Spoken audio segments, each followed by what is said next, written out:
Chapter 4. A police action begins in Korea. Before dawn on Sunday, June 25, 1950, bolstered with artillery and armor, and with the blessing of the Soviet Union and China, the armed forces of Communist North Korea made a surprise and unprovoked crossing of the 38th parallel to invade South Korea. The news astonished President Truman because most of his attention had been focused on Europe. It was there that the Cold War was hottest. 2 years before the attack on South Korea, the Soviet Union had cut overland supply lines to West Berlin, which was under American and British jurisdiction, requiring these Allied nations to airlift much-needed food and supplies to West Berlin's beleaguered citizens. This air operation, dubbed Operation Vittles by the Americans, was known as the Berlin Airlift. It began in June 1948, lasting for almost a year before the Soviet blockade was lifted. And if this act of Soviet aggression wasn't enough, on August 29, 1949, just as the airlift was winding down, what American citizens feared most in this Cold War era had come true. The Soviet Union had detonated an atomic bomb of its own.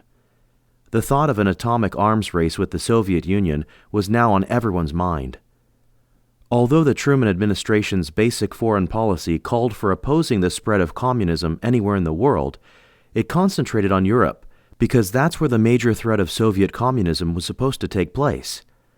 The high cost of rebuilding Western Europe, which had been ongoing since the end of World War II, along with trying to form a military alliance with other countries to defend against Soviet aggression, took most of the administration's focus off Asia. The only commitment in that part of the world was to Japan because of its strategic importance in the area. Despite the fact that Japan had a fairly large occupation force, the American army there was ill-equipped and unprepared for potential combat owing to massive military cutbacks after the war.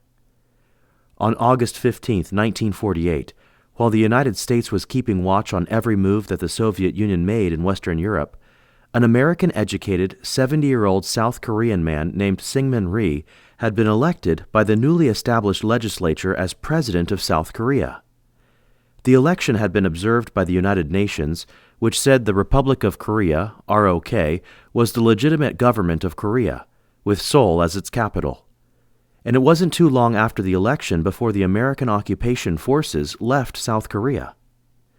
To counter ROK's claim of sovereignty over the Korean peninsula, the Democratic People's Republic of Korea, DPRK, set itself up on September 9, 1948, with Kim Il-sung as self-proclaimed Stalinist ruler.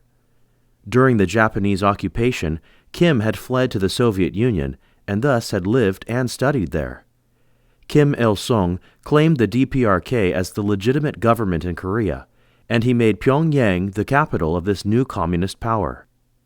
Both Kim and Rhee wanted to unify the peninsula under his own type of government, but because the United States government thought Syngman Rhee was someone who might try something radical in his unification plans, such as an invasion of his own against North Korea, they didn't supply him with any tanks or heavy artillery. They only sent military advisors to train and equip a lightly armed South Korean military defense force. This was done in order to preserve the country's independence, maintain order, and, if necessary, resist any invasion from their communist neighbors in the north. By contrast, North Korea had a strong military force, which included a large number of modern Soviet-built tanks and heavy artillery pieces. While South Korea's Air Force comprised less than 20 liaison aircraft and trainers, including a few surplus AT-6 Texans from the United States, the North Korean Air Force had over 130 Soviet-supplied combat fighter aircraft. These included some of the top Soviet fighters from World War II, like the Ilyushin IL-10 attack aircraft and the Yakovlev Yak-3 and Yak-7 fighter aircraft. Since the two Koreas were practically interdependent, North Korea having the industries built by the Japanese and South Korea being mostly farmland, it would seem inevitable, based on the ambitions of both Rhee and Kim, that conflict between these two nations would someday occur. In fact, border skirmishes were already happening, and it was only a matter of time before something far more dramatic took place. To make things more worrisome in that part of the world, Mao Zedong's communist forces declared victory over Chiang Kai-shek's nationalist forces in China in June of 1949, forcing the nationalists to flee to Formosa, which they eventually renamed Taiwan. On October 1st of that year, Mao proclaimed the establishment of a communist government, calling his nation the People's Republic of China. One day later, the Soviet Union recognized this new government, and 2 months later, Mao went to Moscow to negotiate the Sino-Soviet Treaty of Friendship, Alliance, and Mutual Assistance. In February 1950, after much back-and-forth bargaining, China and the Soviet Union finally signed this treaty. When the North Korean armies crossed the south of the 38th parallel on June 25, 1950, President Truman appealed to the United Nations to take police action against the unprovoked attack. The United Nations, in turn, called upon its member nations, including the United States, to assist South Korea with whatever services the small country needed to repel this aggressive advance by North Korea. Because its focus had been on Europe, the United States was caught unprepared, and the only ground forces immediately available for this so-called police action were 4 U.S. Army divisions in Japan. These formed the U.S. 8th Army under the command of Lieutenant General Walton H. Walker. Also based in Japan at the outbreak of hostilities was the U.S. 5th Air Force under Major General Earl E. Partridge. As part of the Far East Air Forces commanded by Lieutenant General George E. Stratemeyer, the 5th Air Force was responsible solely for the air defense of Japan, and had in its inventory 2 squadrons of B-26 invaders, known as A-26s during World War II, 3 squadrons of F-82 twin Mustang all-weather interceptors, 8 squadrons of F-80 Shooting Star jet fighters, 3 squadrons of transport aircraft, and a few rescue aircraft. Although not part of the 5th Air Force, there was a group of B-29 Superfortresses in Guam as part of the 20th Air Force. These, too, were in Stratemeyer's Far East Air Force and would see action over Korea very soon. Making history, the Air Force committed its first jet fighters into a combat zone, sending F-80s from the 8th Fighter Bomber Wing to Korea. Based at Itazuki Air Base on the southern end of Japan and normally assigned only to the air defense of the Japanese home islands, the 8th Fighter Bomber Wing was closest to South Korea, and so got the first call after the invasion began. Taking off from their base at Itazuki only 2 days after the invasion, the 3 squadrons from the 8th Fighter Bomber Group flew top cover for F-82Gs from the 68th Fighter All-Weather Squadron, also based at Itazuki, in support of the evacuation of American citizens from the Seoul area of South Korea. On June 27, 1950, while escorting transport aircraft that were flying American civilians out of Kimpo Airfield near Seoul, 5 F-82s from the 68th Fighter All-Weather Squadron encountered 5 enemy Yak aircraft as the Soviet-built fighters flew over Kimpo, attempting to attack the transports. The pilots in the F-82s shot down 3 Yaks, making this the first aerial victory of the war. Only a few hours later, 8 North Korean Il-10 attack aircraft tried to strafe Kimpo Airfield, but were met by 4 F-80s from the 8th Fighter Bomber Group. 4 of the Il-10s were quickly knocked out of the sky, making this the first ever aerial victory for American jet aircraft in a war. By June 28th, the North Koreans had advanced to the outskirts of Seoul. Up to this point, General of the Army Douglas MacArthur, who had been appointed Supreme Allied Commander in the Far East, had only been given authority to evacuate Americans out of South Korea with supporting air cover.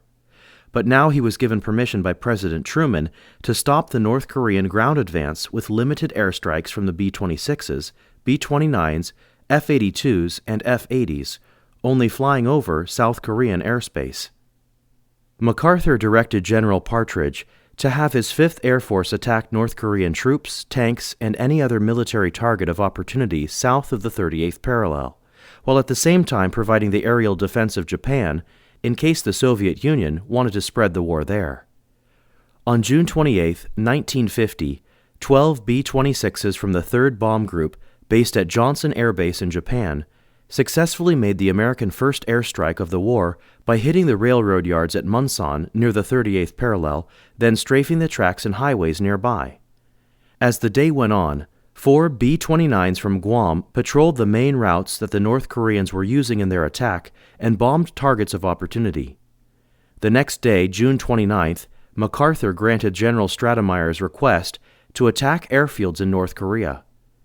This Stratemeyer had wanted to do from the beginning, because even though the Air Force bombers were successful in knocking out railroad yards and supplies south of the 38th parallel, Yaks were still coming from airfields in the north and destroying American aircraft on the ground at airfields in the south, such as Suwon, about 15 miles south of Seoul. It wasn't long into the escalating war before the U.S. Navy and the British Navy sent 2 aircraft carriers, the American USS Valley Forge and the British HMS Triumph, into the waters off the west coast of Korea. Under the command of Vice Admiral Arthur D. Struble of the U.S. Navy, these 2 aircraft carriers, along with their escort ships, called Task Force 77, soon began sending aircraft such as the Grumman F-9F Panther, the U.S. Navy's top jet fighter, on strike missions against targets in North Korea. 5 days after the invasion began, President Truman authorized the use of American ground troops. By this time, despite the successful air campaigns of the U.S. Air Force, the North Koreans had taken Seoul and were still marching southward. To stem this advance and give the Americans and other United Nations forces time to form a defensive perimeter, General MacArthur instructed the commander of the U.S. 8th Army, General Walker, to order Major General William F. Dean's 24th Infantry Division into Korea. On July 1, 1950, a makeshift infantry battalion of the 24th called Task Force Smith, named after its commander, Lieutenant Colonel Charles B. Smith, was flown from Itazuki to Korea on 6 C-54 transports. The rest of the division would arrive later by ship. Smith's orders from General Dean were to block the main road leading to Busan as far north as possible. The battalion's job was to be the initial force that would make contact with the advancing North Koreans and fight a delaying action until more 8th Army divisions could be sent to Korea. Arriving at an airfield near Busan, on the southeast corner of South Korea, Task Force Smith took the train north to Daejeon and arrived there on July 2nd. Smith told his men to rest while he and the other staff officers drove further north to find a suitable defensive position where they would resist the enemy advance southward. He found one about 3 miles north of Osan-ni. It was a line of small, rolling hills with a clear view of Suwon, which was only about 8 miles to the north and currently occupied by the North Koreans. Task Force Smith was joined with part of the 52nd Field Artillery Battalion on July 4th at a place called Pyeongtaek, and together the 2 units moved by truck to the position picked out by Smith. With only a little more than 500 men, most of them barely out of high school and with no combat experience, this task force had at their disposal, besides their own rifles and very limited ammunition, about 4 50-caliber machine guns, 2 75mm recoilless rifles, 2 4.2-inch mortars, 6 2.36-inch shoulder-fired bazooka rocket launchers, 4 60mm mortars, and 6 105mm howitzers. Most of the equipment was antiquated compared to what the North Koreans had, and both their supplies and food were limited. The task force also had no reserves and lacked the means to effectively stop the Soviet-built T-34 tanks that the North Koreans were using. This fact was proven the next day when early in the morning a large column of T-34 tanks drove at them from the open plains south of Suwon. The 105mm howitzer that was placed forward of the others was able to knock out the first 2 heavily armored tanks, but the third tank in the column wiped out the howitzer with a quick blast from its turret-mounted cannon. Task Force Smith fought hard and valiantly for 7 exhausting hours against these tanks and the North Korean ground troops that followed, but their 2.36-inch bazookas and recoilless rifles were no matches for the thick armor of the T-34s.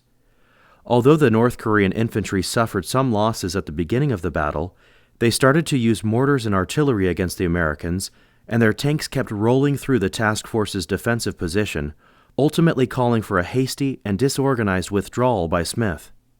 In the end, more than 150 Americans were killed, wounded, or missing. The North Koreans kept pushing south, running into more defensive positions by other units of the 24th Division, and causing more American casualties, but the delaying action provided by the soldiers from Task Force Smith and other regiments of the 24th over the next couple of weeks gave the Americans time to fly in from Japan more troops from the 1st Cavalry Division and the 25th Infantry Division.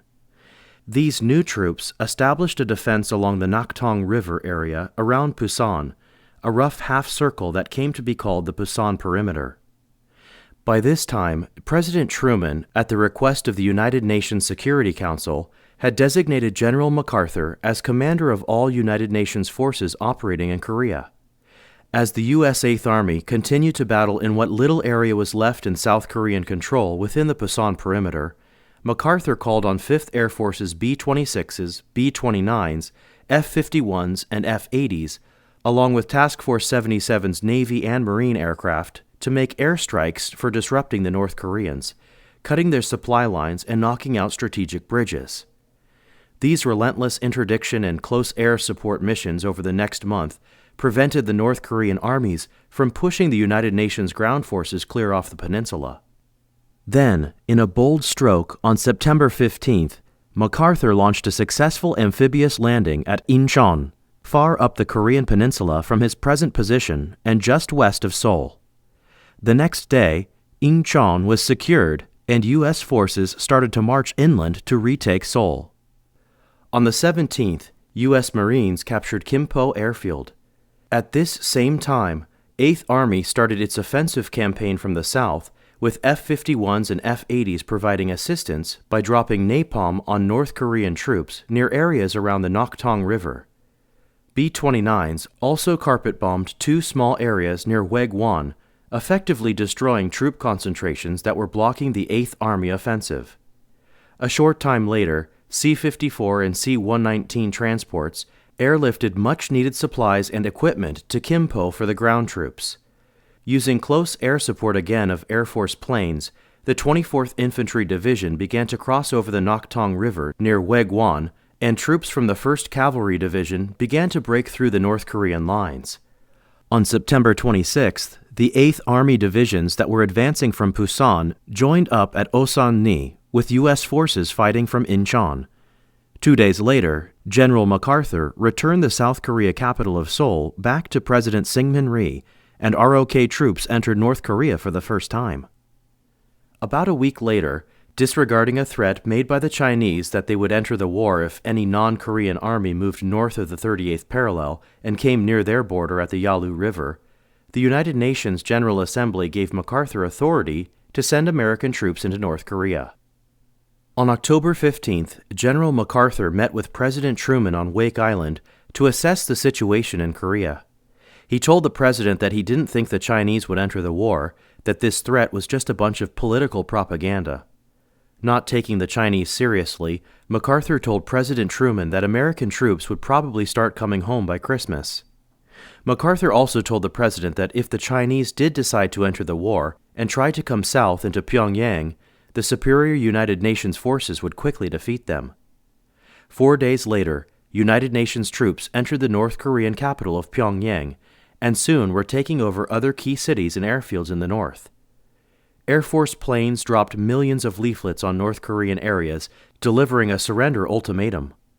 Everything seemed to be going extremely well for the United Nations forces, and it looked like MacArthur was right in predicting the war would be over by Christmas, the Chinese would stay out, and Korea would finally be a united non-communist country.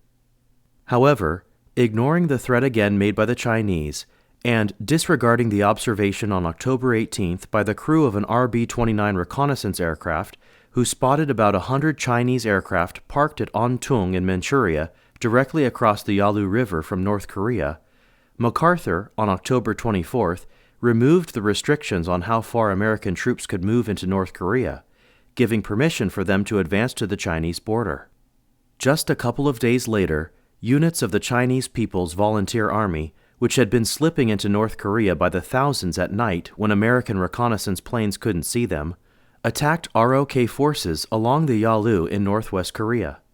Using the cover of darkness, Chinese troops attacked American forces for the first time on the night of November 1, 1950, when a regiment from the 1st Cavalry Division, along with units from the ROK, encountered heavy fighting at a place called Unsan, about 75 miles east of Xinhuiju and north of the Songchong River. Earlier on this same day, the air war started to intensify again, with 3 Yaks shot down after they attacked a group of U.S. Air Force planes, including a B-26 Invader, over northwest Korea near the Chinese border. A gunner from the B-26 shot down the first Yak, with 2 pilots flying F-51 Mustangs destroying the other 2. Americans destroyed more Yaks on the ground when F-80s attacked the airfield at Xinhuiju, but one of the jets was shot down by anti-aircraft artillery from north of the Yalu. These attacks were only a precursor of things to come, because later in the day, 6 unidentified swept-wing jet fighters with red star markings on their wings and fuselage swept across the Yalu River from their base at Ontung and fired upon a forward air controller in a T-6 who was directing F-51s on ground strikes in the Xinhuiju area. The communist jets then aggressively attacked the flight of American F-51s, firing upon the Mustangs before quickly disappearing back over the Chinese border. The air battle involved a type of aircraft never before seen in the war to this time and baffled the Far East Air Force's intelligence experts. They knew about large modern airfields at Ontung and other locations on the Chinese side of the Yalu River, but seemed dumbfounded when the attack occurred. The communist planes were advanced swept-wing Soviet-built MiG-15 jets. It was not generally known for years that during this time most of the MiGs were flown by Russian pilots. They could fight Americans over the Korean peninsula, but then fly back to their bases and safety north of the Yalu. Americans were forbidden to fly north of the river into Chinese territory. The MiGs were faster than the F-51 propeller craft and F-80 jets the Americans flew, but they were still vulnerable to attacks by these now obsolete Air Force fighters. For example, on November 8, 1950, B-29 Superfortresses were dropping tons of incendiary bombs on Xinhuiju and bridges leading over the Yalu, when several Russian-flown MiG-15s attacked a flight of F-80s from the 16th Fighter Interceptor Squadron out of Kimpo that had just finished striking anti-aircraft emplacements around the Xinhuiju airfield. As the flight was regaining altitude after their dive-bombing runs, the MiGs dove on them out of the sun. First Lieutenant Russell J. Brown, an Okinawa-based 26th Fighter Interceptor Squadron pilot on temporary duty with the 16th, was flying as wingman to the flight leader when 2 of the MiGs flew past him. Seizing the opportunity to shoot down one of these evasive swept-wing communist jets, he opened up the throttle of his F-80C and latched onto the tail of one of the MiGs as it went past, trying to maneuver his jet into a good firing position. When the pilot flying the MiG decided to brake to the left, Brown turned into him. Regardless of the fact that 5 of his plane's 6 guns were jammed, he let loose with 4 short bursts. Without apparent damage, the MiG rolled into a steep dive and was heading down with Brown following right behind. He fired another 4 bursts into the MiG, this time getting what he thought were direct hits. Brown then fired 1 long burst, sending the aircraft toward the ground. He was credited with being the first American jet pilot to score a kill against the MiG-15, even though the Russians have never confirmed his claim. On November 9, 1950, several MiGs attacked AD-4 Sky Raiders and F-4U Corsairs from the USS Philippine Sea as they were making dive bomb runs on the bridges over the Yalu River. Flying top cover for these Navy aircraft were F-9F Panther jets from Fighter Squadron VF-111, led by Lieutenant Commander William T. Amen. When the MiGs started down for the attack planes, Amen and his 2 flights of Panthers went after them, dispersing the MiGs from their tight formations. During this first ever engagement between MiG-15s and F-9F Panthers, Amen was able to get behind one of the MiGs. He quickly fired several bursts from the 4 20mm cannons mounted in the nose of his aircraft. As the MiG tried to escape, it went into a steep dive, but Amen stayed on its tail, firing and getting direct hits. Instead of maneuvering to evade Amen's cannon fire, the damaged MiG continued to dive, and then, at around 3,000 feet, rolled over on its back. With Amen still giving chase, the MiG pilot in his inverted dive never bailed out, and his aircraft plunged into the ground. Although Lieutenant Brown and Lieutenant Commander Amon successfully fought the MiGs they encountered, aerial victories against these swept-wing fighters were extremely rare for Air Force pilots flying F-80s and their Navy counterparts flying F-9F Panthers. The MiGs were still attacking American bombers in great numbers without effective opposition. Operating from their politically protected base at Ontong, the MiGs crippled an RB-29 on November 9th, which then had to make a crash landing, killing 5 of its crew members. The next day, a B-29 Super Fortress on a bombing mission near the Yalu River was shot down by MiGs, and the crew had no choice but to bail out, parachuting behind enemy lines, where they became prisoners of war. On November 14th, a group of about 15 MiGs attacked 18 B-29 bombing bridges at Sinui-ju, seriously damaging 2 of the bombers. All these attacks were taking place in an area of northwest Korea that soon became known as MiG Alley. To counter these attacks by the MiGs on the B-29s, the U.S. Air Force needed a plane that was equal or better in performance to the MiG-15. Although it performed admirably in past air-to-air combat against the MiG, the F-80C Shooting Star was no match for this highly advanced Soviet swept-wing fighter, especially in the hands of experienced Russian pilots, who had plenty of combat experience from fighting in World War II. The solution would not show up, though, until early December 1950, when the Air Force shipped over to Korea the first swept-wing fighters of their own, called the F-86 Sabre, a sleek, high-performance jet with a maximum speed of over 670 miles per hour at sea level. Put into production in 1948, North American Aviation's F-86 Sabre was the best air superiority jet fighter made at the time. The Sabre's firepower came from 6 Browning M3 50-caliber machine guns mounted in enclosed banks of 3 on either side of the cockpit, with a maximum load of 1,800 rounds of ammunition. Each gun was electrically charged and had a cyclic rate of 1,100 rounds per minute. In contrast to the guns of the F-86 Sabre, the MiG-15's arsenal consisted of one 37mm cannon and 2 23mm cannons mounted under its nose. It shot explosive bursts that could very easily knock an F-86 out of the sky, or at least do some serious damage. Except for some slight differences in flight characteristics and performance, both the F-86 and MiG-15 were basically on equal footing. Ultimate victory in the air would depend less on the performance of the planes than so on the skill of their pilots. Realizing the situation had changed with the introduction of this new communist jet, U.S. Air Force Chief of Staff General Hoyt S. Vandenberg deployed the first group of F-86A Sabres to Korea in order to maintain air supremacy. Normally assigned to protecting the continental United States, the 4th Fighter Interceptor Wing, headquartered at Langley Air Force Base, Virginia, but having its 3 squadrons spread out across different bases in Delaware and Maryland, was ordered to move its operations from the East Coast to California. All the personnel and some of the aircraft from the wing were then shipped across the ocean to Japan on a Navy escort carrier, while the rest of the aircraft were put on fast-moving tankers and sent across the Pacific at the same time. On the voyage over, some of the planes on the open decks of these ships were damaged by the saltwater spray and needed extensive repair after they arrived.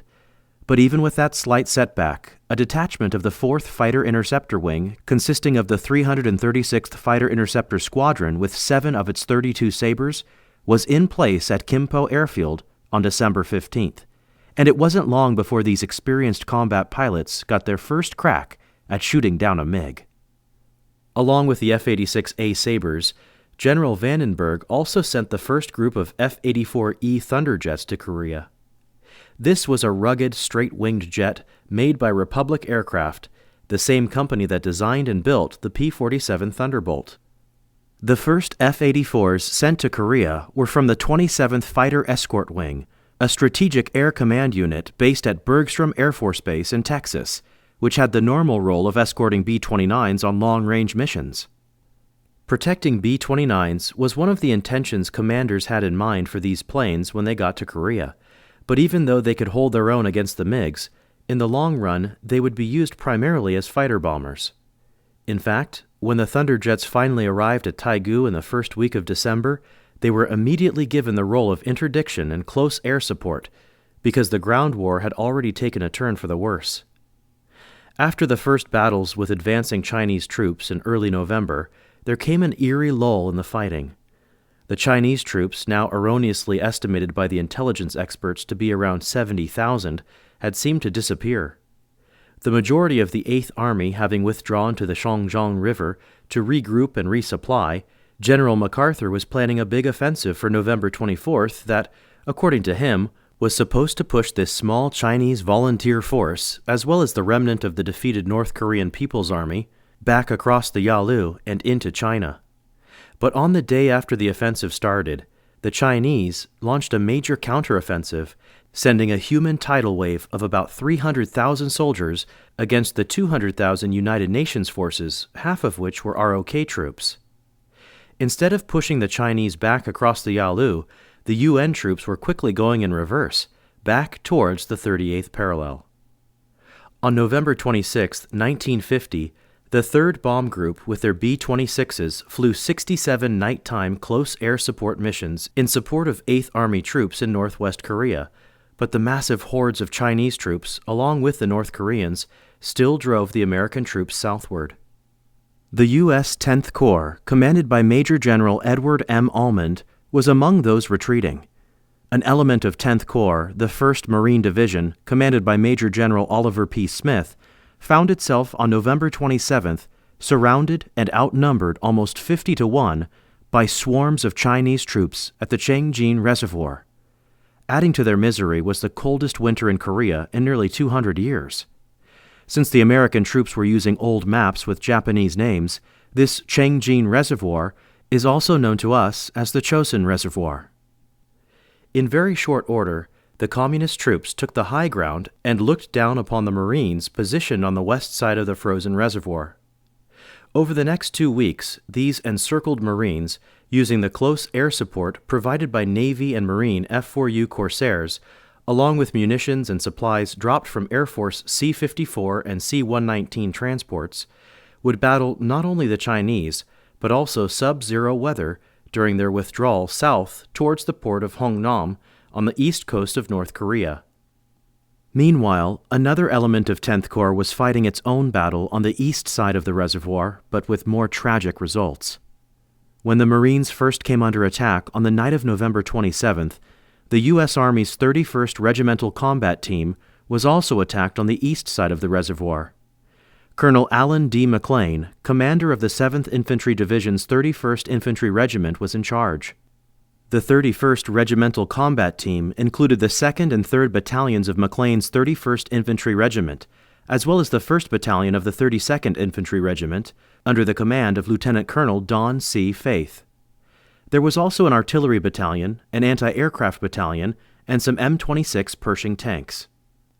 Before the war began, the 7th Infantry Division was serving occupation duty in Japan, and the soldiers didn't have very much combat training.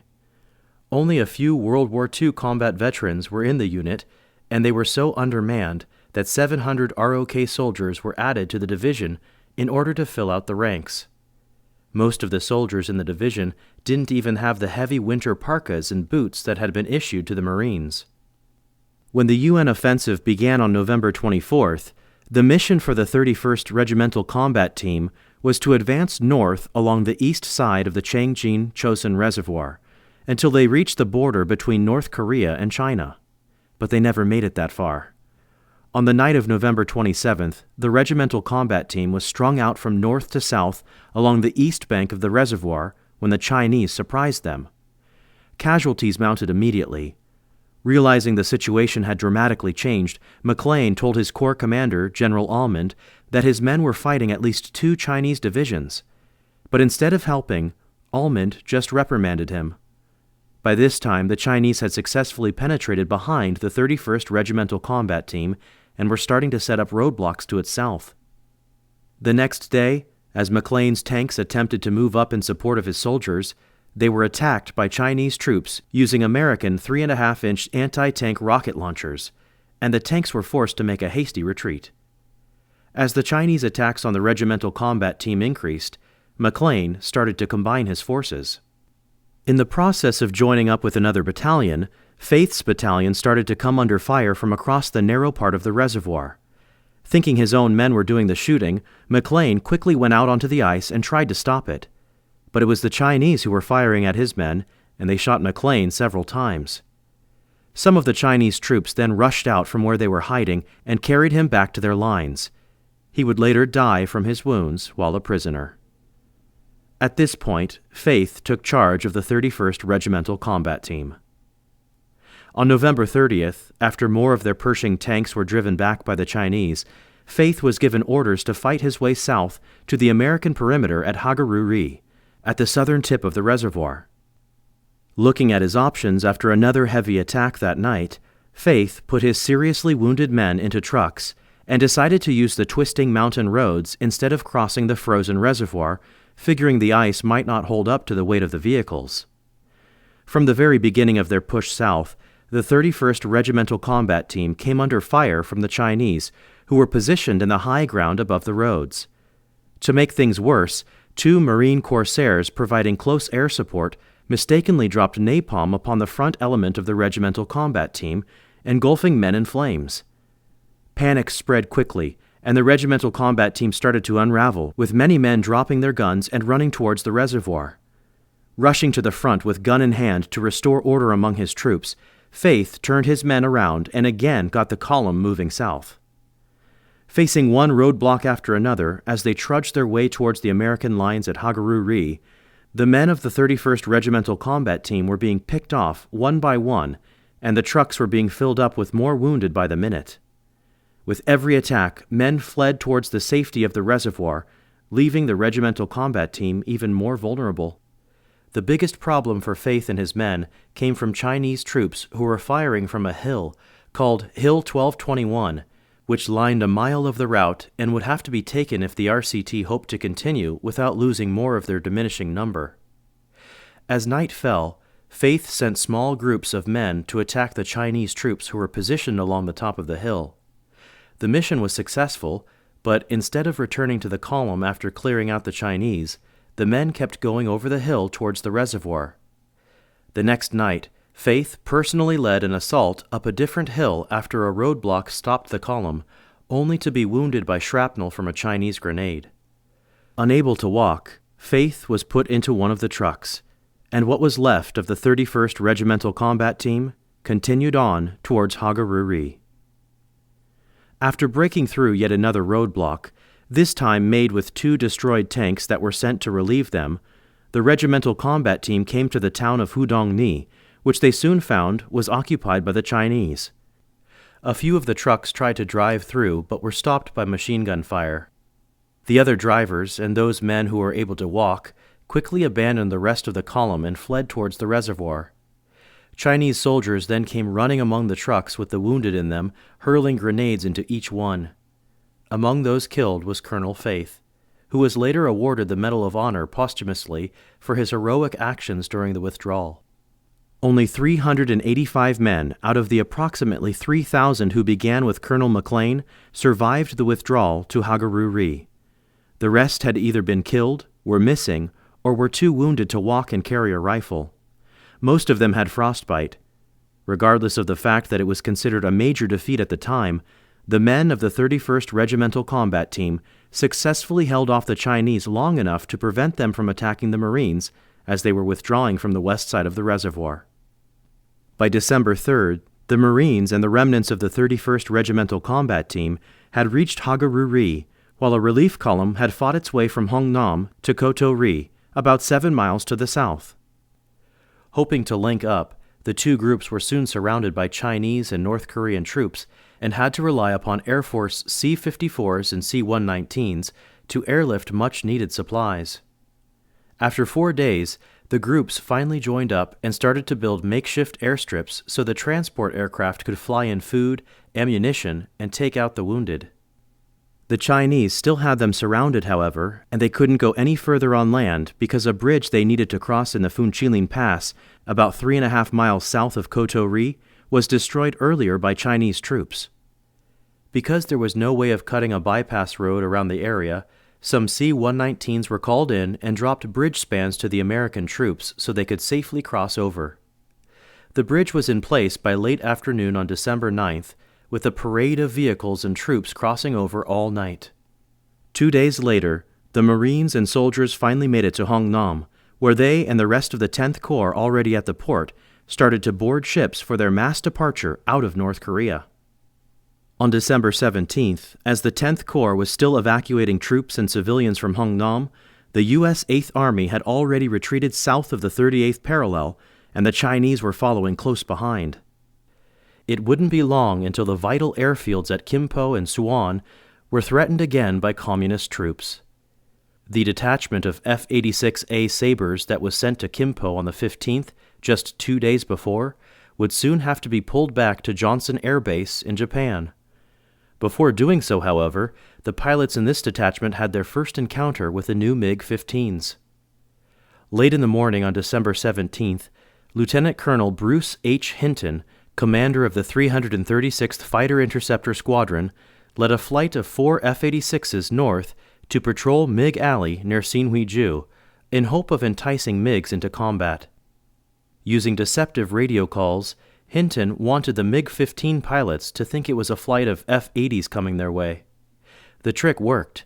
While the Sabres patrolled at 25,000 feet, 4 MiGs took off from their base at Ontong, just across the Yalu River from Sinhuiju. The MiGs approached at 18,000 feet, climbing in a southeasterly direction near Sinhuiju. Hinton radioed the other Sabres to release their drop tanks, but his own radio wasn't working. They did jettison their drop tanks, however, and dove on the MiGs as the MiGs paralleled the Yalu River. As Colonel Hinton banked to close behind the MiGs, he became separated from his flight. The Sabres closed at 410 knots, 470 miles per hour, and 20,000 feet, while increasing their airspeed at maximum power. Hinton's airspeed exceeded the red line on his Mach meter at this point. The MiGs dove and then began a climbing left turn. Then the MiGs broke. Hinton fired a long burst from his 650 caliber machine guns, hitting the second MiG in its right wing and fuselage. Leaks were seen from the MiG, which began smoking. Hinton then fired a long burst and saw fire exit the MiG's tailpipe as smoke was seen coming from the rest of the enemy plane. He fired another long burst, and fire covered the entire rear of the MiG's fuselage. As the MiG slowed, Hinton opened his dive brakes and throttled the engine back. The MiG was given another long burst. Pieces flew off as the MiG rolled on its back and went down, crashing 10 miles southeast of the Yalu River. This was the first time in the war that an F-86 Sabre pilot scored an aerial victory over a MiG-15, but it was only the beginning. 5 days later, 8 F-86 Sabres were patrolling near Sinhuiju when 15 MiG-15s came across the Yalu to confront them. Less than 30 minutes after the individual dogfights ensued between the pilots in these high-performance aircraft, 6 MiGs, all flown by Russian pilots, were shot down. Only 1 F-86 was lost in this melee. A pilot with the 335th Fighter Interceptor Squadron, Captain Lawrence V. Bach, was shot down when his aircraft took direct hits from the cannons of a MiG. He managed to bail out as his plane spun to the ground, but was soon captured and would spend the rest of the war as a prisoner. On January 2, 1951, less than 2 weeks after this aerial battle took place, the advancing Chinese ground troops finally forced the detachment of Sabres to leave Kimpo. They had crossed the 38th parallel on Christmas Day, the same day General MacArthur told President Truman that the American troops would start coming home. Instead, the Chinese recaptured Seoul on January 4th and the airfield at Suwon on the next day. It wouldn't be until the middle of January when the Chinese ground advance was finally stopped, thanks mostly to the close air support from fighter bombers and the aerial bombardment of troops and supplies by the B-29s. Until the airfields at Kimpo and Suwon could be retaken, another F-86 Sabre detachment from the 4th Fighter Interceptor Wing began operations at Taegu on January 17th and shared the flight line with the F-84 Thunderjets.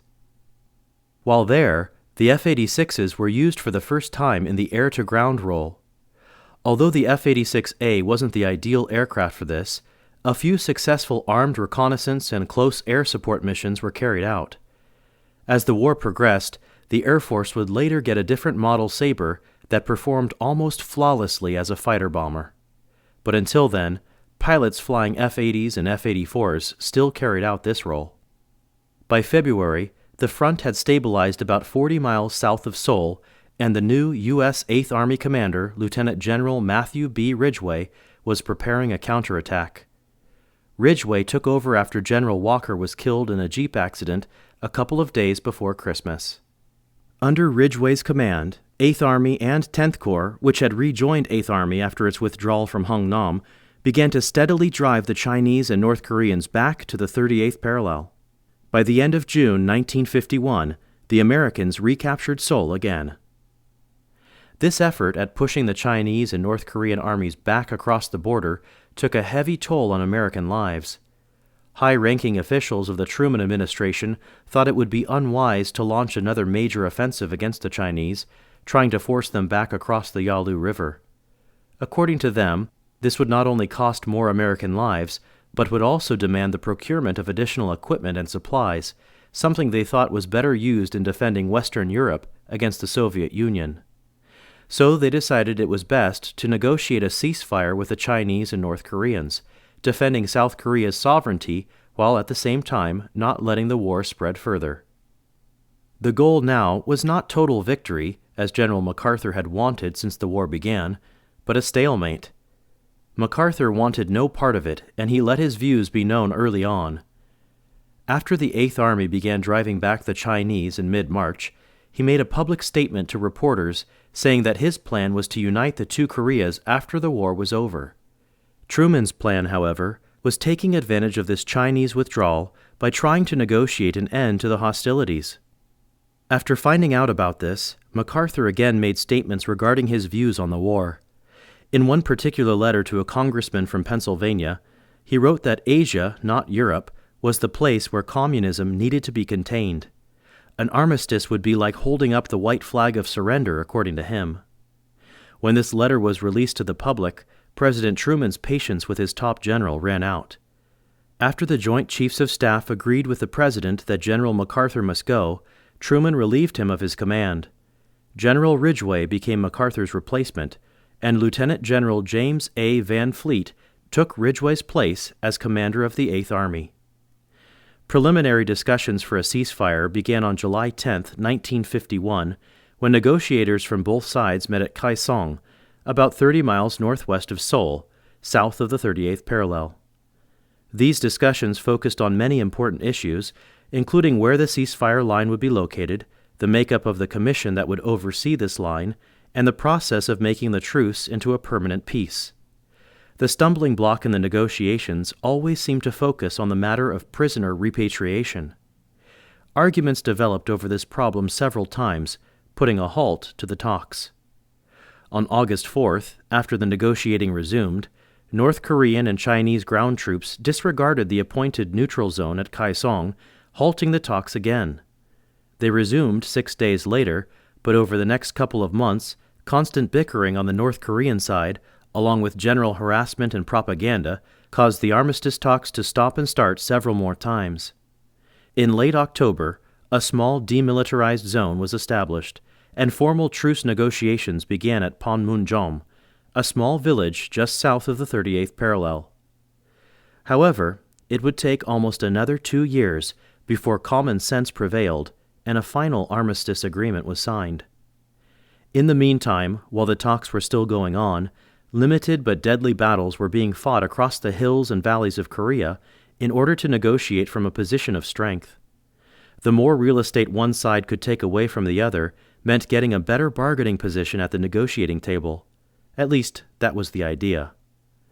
The number of military personnel needed in Korea after these truce talks began didn't decrease. Instead, more troops were shipped off to Korea during the talks in order to gain the needed advantage. Although the military draft had expired in 1947, it was reinstated in 1948 because of Cold War concerns. Only about 30,000 men were called up, but the number fell almost to zero in 1950. The draft was supposed to expire again around July 1950, but when hostilities broke out on the Korean peninsula in June, the draft was extended and men started to be called up by the thousands. In the last 4 months of 1950 alone, over 210,000 were called up. By the time the war ended, over 1.5 million American men had been drafted into the U.S. Army. Almost the same number had volunteered to serve, but most of these chose to serve in the Navy, the Marines, or the Air Force. This choice was on the mind of Jim Escalle after he first heard the news about the North Korean invasion in June 1950, right after graduating from Bakersfield College. He spent the entire summer hauling potatoes and thinking over his options. At the time, no one knew how long the war would last. Most figured it would come to a quick end. However, with young men being called into the Army at record numbers, Jim had to decide whether to continue with his education and wait until his number was called, or do what he really wanted, which was join the Air Force and become a pilot. He wanted to serve in Korea, yet at the same time didn't want to slosh around in the mud